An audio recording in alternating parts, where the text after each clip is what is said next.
อายเว้าอีหลีใจอายหักเจ้าแล้วนะตั้งแต่ตอนมาพ่อหน้าน้องนั้นคนดียากแต่ทางน้องเนื้อของน้องบ่บางดีย่านบุญของอายบ่สมคนดีเศร้าโน่นสว่างยังวางแค่บ่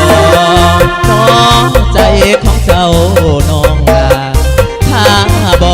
มีภัยแล้วนะต้องเอามาหักกันบ่เอาใจแลกใจ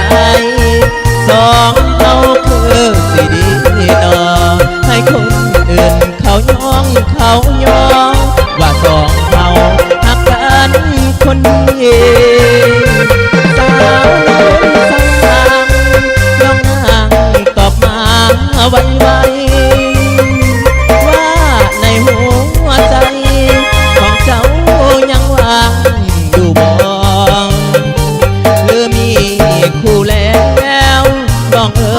ยบอกอายแน่นอนพอใจของอายนี่น้องหักเจ้าลายเด้อสาวโน่นสว่าง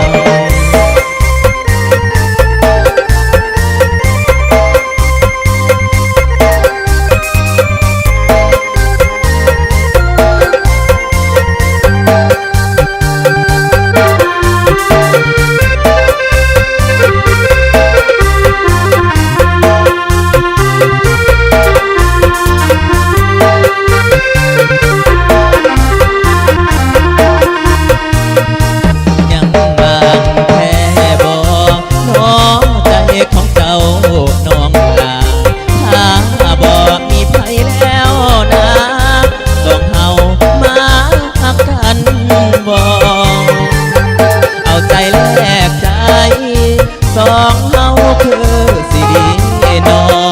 ให้คนอื่นเขาย่องเขาย่อว่าสองเฮาหักกันคนดีสาวโน้นสว่างน้องนางตอบมาไวว่าในหัวใจของเจ้ายังว่างอยู่บ่หรือมีคู่แล้วน้องเอ๋ยบอกอายแน่นอนพอใจ